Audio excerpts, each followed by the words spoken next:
Bonjour, donc on va parler d'une réparation électrique, hein. Alors là, on va pas s'amuser à démonter la prise, c'est juste pour vous dire donc comment il faut procéder avant de toucher quoi que ce soit. Si vous êtes chez vous ou dans un autre endroit, vous voulez réparer une prise ou un interrupteur ou ou installer une prise ou réparer un interrupteur ou toucher un tableau, changer un disjoncteur ou ce que vous voulez. Bon, là on va pas aller dans une boîte, on va aller directement sur une prise, c'est plus simple.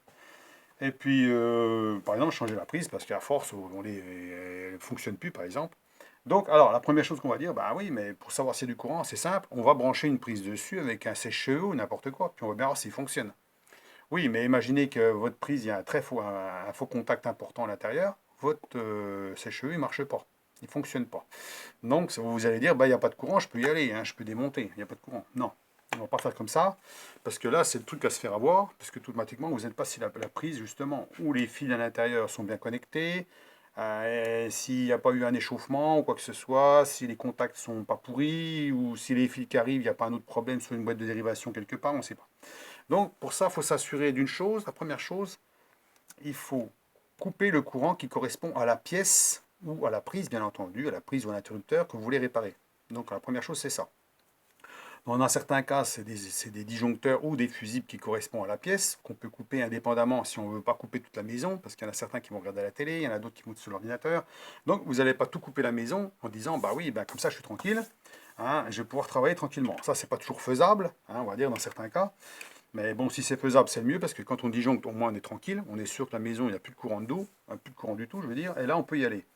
Mais des fois, c'est pas toujours facile. C'est dans ces cas-là, de toute façon, que vous disjonctez la pièce ou vous disjonctez le général, il faut bien entendu que personne ne puisse se le remettre en route. Ça veut dire qu'il faut absolument protéger la zone. Soit vous mettez quelque chose devant, hein, avec du scotch, une feuille, quelque chose, du carton, scotché sur le disjoncteur qu'on ne puisse pas accéder en mettant en gros ne pas toucher ou autre chose pour être sûr que personne ne va toucher. Donc déjà, ça c'est la première chose qu'il faut faire. Et ensuite, il faut s'assurer que dans la prise, il n'y a pas de courant avant de toucher, pour être sûr.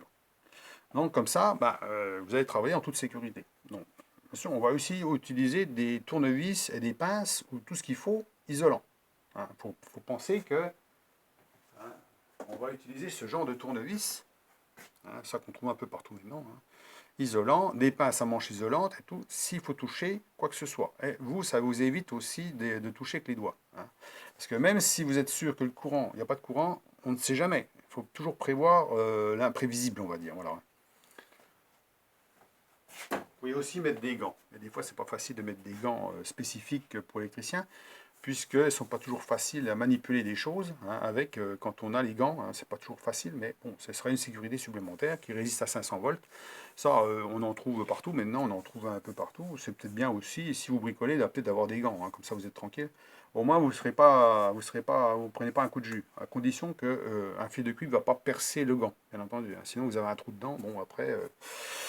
Alors, bon, vous avez pris toutes les sécurités nécessaires, mais avant, bien sûr, vous vouliez vous renseigner s'il y avait du courant. Donc, il y avait la possibilité d'utiliser un tournevis comme ça, mais ça, on ne peut pas aller dans la prise, hein, on ne peut pas y aller, hein, ça ne marche pas, parce qu'il faut pouvoir rentrer dans les deux emplacements. Alors, c'est toujours embêtant avec un tournevis, hein. Bon, voilà.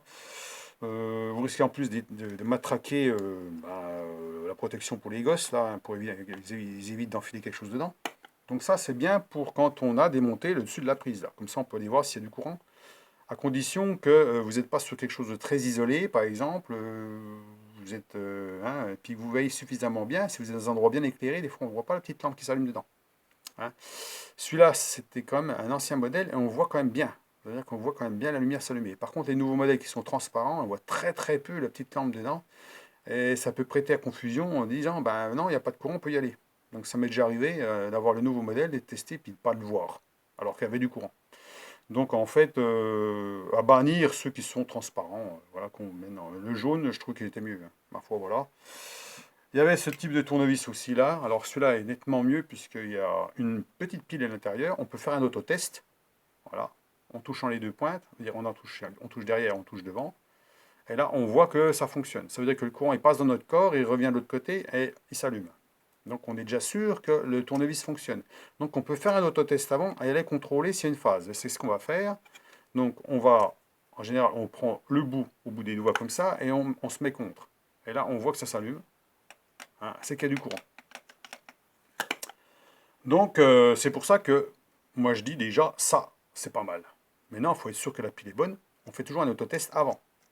Ok? Donc ça, c'est bien. C'est bien mieux que ça. Pour moi, c'est bien mieux. Maintenant, voilà, c'est ce que j'en pense. Maintenant, il y a encore autre chose, il y a ça. Maintenant, plus moderne, à pile. Donc, on met en route. Donc, je redis, donc là, j'ai déjà montré la vidéo sur ça. Maintenant, il y a ça, hein, donc, qui n'est pas très cher, mais c'est plus cher que les deux autres. Hein. Mais bon, qui est bien aussi parce que ça permet d'avoir, pareil, un test de courant sans contact. Hein.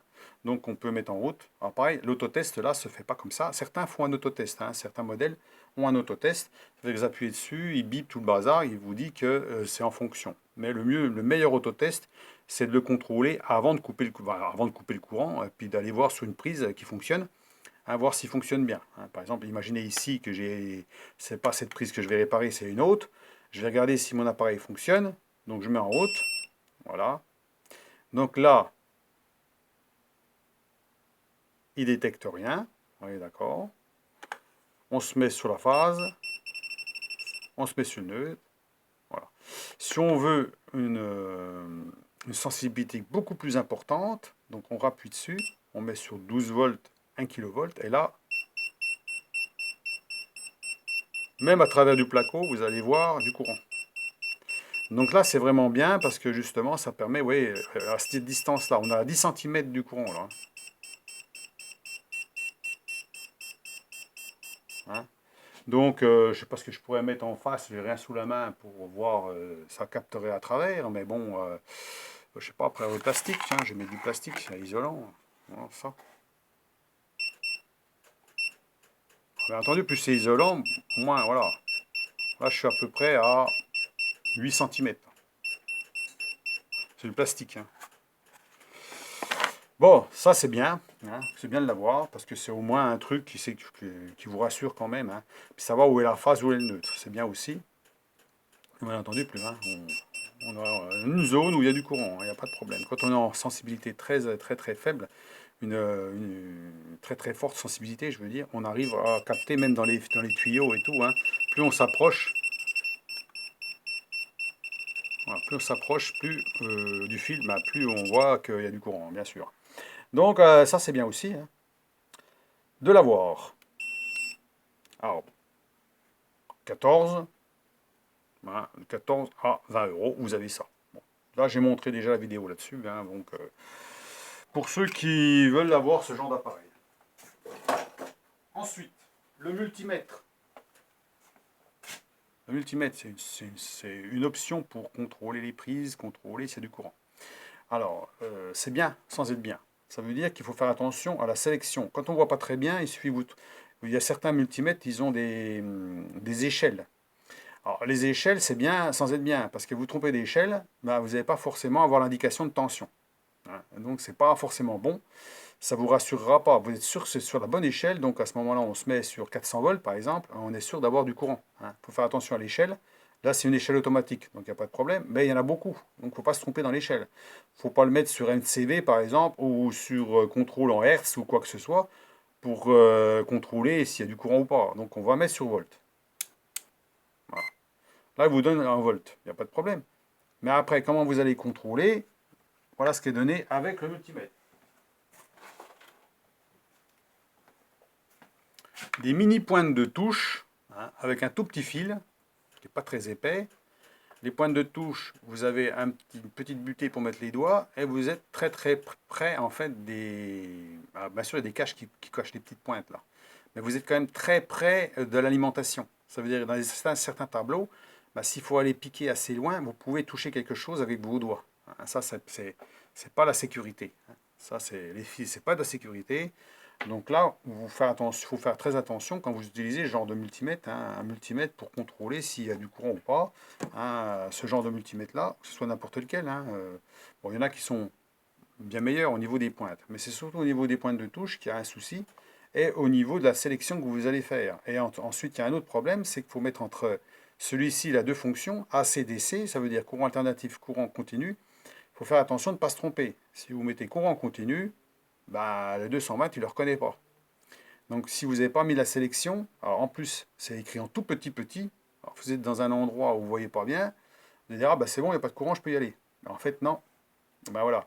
Donc ce genre de conneries, attention hein, avec les multimètres, hein. Donc c'est bien quand vous êtes voilà, sur une automobile ou autre chose, où vous voyez bien clair ce que vous faites bien, vous savez bien ce que vous faites, voilà, vous faites bien attention, ça ira. Mais sinon, si vous faites une erreur, vous pouvez soit cramer le multimètre, soit vous avoir des problèmes. Voilà. Après, j'ai montré déjà dans la vidéo le VAT, donc le VAT qui fait multifonction, celui-là, hein, puisqu'il est équipé un peu en ohmmètre et puis en permètre. Hein. Là, on voit tout de suite la différence des pointes de touche. Vous voyez la différence des pointes de touche là? Elles font 20 cm de long. Les doigts sont arrêtés à plus de 5 cm des pointes de touche. En plus, il y a les petits caches qui se mettent dessus où on voit juste la petite pointe. Bon, les points sont détachables en plus. Donc là, on est loin de la partie où on va toucher le courant. Donc déjà, on a une sécurité. Les pointes de touche sont épaisses, grosses, ça n'a rien à voir. Hein. Le fil est costaud, c'est du gros fil. Hein. L'appareil est dans les normes de sécurité. Voilà. Donc là, vous avez quelque chose qui est au top pour contrôler. Hein. Voilà. Vous avez pour quelqu'un qui est professionnel, qui touche à l'électricité, que ce soit n'importe quel métier, qui sont obligés de travailler dans le bâtiment et qui sont obligés de travailler dans l'électricité, c'est un minimum, ce serait ça d'avoir ce genre d'appareil. Voilà. Ou un autre modèle. Hein. Mais je veux dire par là, il faut un VAT. Ça veut dire contrôler des voyants qui fonctionnent avec ou sans pile. Voilà. On est obligé de faire un autotest. Donc pour faire un autotest, on appuie sur le bouton, sur un des boutons. Hein. Voilà, il y a deux boutons dessus. Hein. On a fait un autotest des voyants. Et ensuite, on va contrôler pour voir si, bien entendu, si les deux fils, les deux pointes de touche, voilà, ça s'allume. Donc on a touché les deux pointes là. On sait que quand on touche les deux pointes ici, le courant traverse les deux pointes, donc il n'y a pas de problème. On a fait un autotest avant de contrôler. Comme je vous ai dit, vous allez normalement couper le courant. Un VAT, ça sert à savoir s'il y a du courant, surtout de savoir s'il n'y a pas de courant. Hein, c'est surtout ça. Donc on va mettre les pointes, on va dire plus sur la phase, hein, moins sur le neutre. On pourrait mettre les inversés, ça ne changerait rien du tout. Hein. Mais on va partir du principe qu'on va faire comme ça. Donc là, le problème, c'est de lever le capot puis de toucher en même temps. Donc c'est pour ça qu'il faut quelque chose qui soit facile à enfiler. Et là, vous avez donc la tension qui s'affiche avec des voyants rouges, un bip sonore qui vous indique, attention, il y a du courant. En plus, vous avez la tension qui s'inscrit en volts. Donc c'est très bien. Courant alternatif, c'est marqué ici, bien sûr. Hein. Et puis la pile, pour vous dire que la pile est encore bonne, bien entendu. Donc là, vous êtes sûr qu'il y a du courant. Maintenant, on va savoir pourquoi, si on veut faire un petit diagnostic vite fait, pour être sûr qu'il y a du courant partout, hein, ça veut dire qu'on va débrancher un câble, des deux. Et là, vous avez la phase. Ça veut dire que la phase est bien à droite. Si ce n'était pas le cas, on recommence de l'autre côté. On commence de l'autre côté, on remet le noir, on enlève le rouge. Et là, ça ne marche plus. Donc vous êtes bien sur le neutre. On est d'accord? Et ensuite, il faut contrôler la terre. Donc on va contrôler la terre, on va mettre le fil noir sur la terre. Et là, il y a 220. 230 volts. On peut faire la même chose de l'autre côté, ça veut dire le rouge sur la terre. Et là, il n'y a rien. Voilà, et vous avez fait votre contrôle. Donc votre prise est correcte. Alors, bien entendu, quand vous allez démonter, vous faites une inspection. Vous êtes sûr qu'il n'y a pas de courant, bien sûr. Mais vous faites une inspection quand même de l'état de la prise. Hein, si elle n'a pas été brûlée ou quoi que ce soit. Parce que ça, ce genre de truc-là, vu qu'on touche quelque chose qui a un faux contact ou quoi que ce soit, on ne sait jamais. Donc ça ne vous rassure pas forcément à 100%. Il faut quand même ouvrir et regarder là-dedans pour voir comme c'est. Hein. Si c'est brûlé, forcément, bon, à ce moment-là, hein, donc il va falloir changer la prise. Donc il va falloir toucher les fils à l'intérieur. Donc à ce moment-là, on peut, puisqu'on dévisse les pointes de touche ici à la limite. Hein. On peut mettre les protections en plastique. Comme ça, on a juste le petit bout de la pointe pour aller piquer dans le fil, hein, au niveau du fil, pour être sûr qu'il n'y a pas de courant au bout du fil. Imaginez que les deux parties cuivrées à l'intérieur, enfin laiton, soient complètement pourries ou dilatées, ou je sais pas moi, que ça a chauffé. Ben, peut-être qu'en mettant les fils là, vous n'allez pas forcément voir s'il y a vraiment du courant. Donc comme ça, vous êtes sûr à 100%. Et de toute façon, dans tous les cas,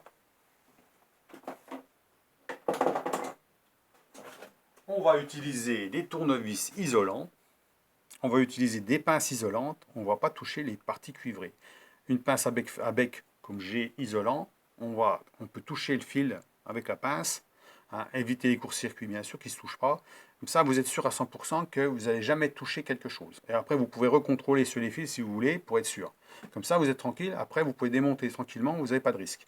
À la limite, vous pouvez protéger les fils qui sont dénudés avec des Wago, hein, des petits connecteurs comme ça.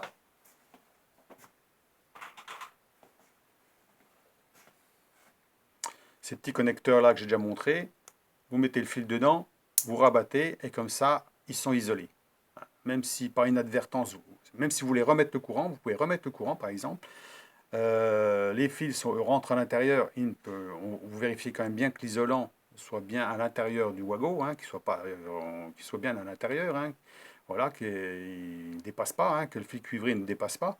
Comme ça, vous êtes tranquille, votre endroit est isolé. Hein, isolé, même si vous touchez avec vos doigts, ben, vous serez quand même protégé. Voilà. Ça ne vous empêche pas quand même de pouvoir travailler avec des gants isolantes à 500 volts par exemple. Hein, si vraiment vous voulez travailler dans des endroits où il y a vraiment beaucoup de fils, et puis bah, vous risquez de toucher un fil ou deux ou quoi que ce soit, donc là, à ce moment-là, peut-être prendre des gants hein, pour éviter quoi que ce soit. Surtout pour votre sécurité à vous, hein, parce que bon, à partir d'un moment, vous ne savez pas que vous travaillez dans un sous-sol, dans un garage, dans une cave ou autre chose, vous êtes dans un endroit où il est le plus proche de la terre. Je veux dire par là, vos pieds sont très peu isolés du sol. Donc là, si vous touchez une face, vous prenez une châtaigne, mais comme il faut, hein, ça, il n'y a pas de problème. Hein. Voire, ça peut même être dangereux. Hein. Donc, après, il existe des tapis isolants, ben là, à ce moment-là, ça commence à devenir professionnel aussi. Hein. Mais bon, voilà. Donc, une fois que vous avez fait votre réparation et tout, vous recontrôlez votre appareil pour être sûr qu'il est toujours fonctionnel. Et vous recontrôlez votre prise, hein, une fois que vous avez remis le courant. Et puis là, après, normalement c'est bon. Voilà. Donc, c'est tout pour la vidéo. Hein. Si vous avez des questions là-dessus, vous pouvez me les poser, il n'y a pas de problème. Et puis, bah, ça permet de faire un petit contrôle rapide d'une prise, d'un interrupteur, d'une boîte de dérivation, d'un tableau, quoi que ce soit. On va procéder du même, on va procéder exactement pareil. Il faut procéder toujours dans la même étape. Hein. Ça veut dire, comme j'ai expliqué, hein, si vous avez des appareils valables, ben, vous pouvez tout couper et puis contrôler après. Si vous avez des appareils de ce style-là,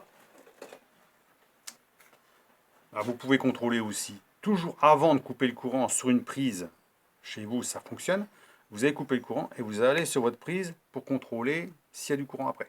Donc ça sera un minimum à avoir. Mais bon, pas spécialement pour le professionnel, hein, mais pour quelqu'un qui travaille chez lui, pour faire des bricoles. Ça, je pense que ça peut aller comme un tournevis. C'est un tournevis de ce style-là.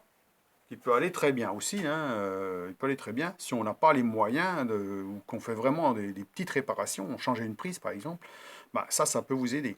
Mais ne jamais y aller dans une prise sans rien du tout. Je veux dire, allez, on va démonter, on va regarder, sans être sûr à 100% qu'il n'y a pas de courant. Quoi. Je veux dire, par là, ce serait idiot de se prendre un coup de jus, même d'avoir un problème important de santé à cause de prendre une décharge électrique importante. Hein. Vérifiez quand même s'il y a du courant dedans, c'est le minimum. Hein. Pour les professionnels, la question ne se pose pas. Les professionnels, c'est ça qu'ils doivent avoir. Ce style d'appareil, c'est un VAT, donc avec les normes de sécurité. Vous avez vu les pointes de touche, c'est pas de la rigolade. Les fils, c'est pas de la rigolade. L'appareil est facile de tenir dans une main. On peut, avec des deux pointes, aller tester facilement dans une prise. Vous avez vu, en 2 secondes, hop, on met dedans. Voilà. En 2 secondes, vous savez s'il y a du courant ou pas. Vous faites ça entre phase neutre, phase terre, neutre terre, et puis comme ça, vous êtes sûr à 100% qu'il n'y a pas de courant. Voilà. Donc là, c'est le truc pro.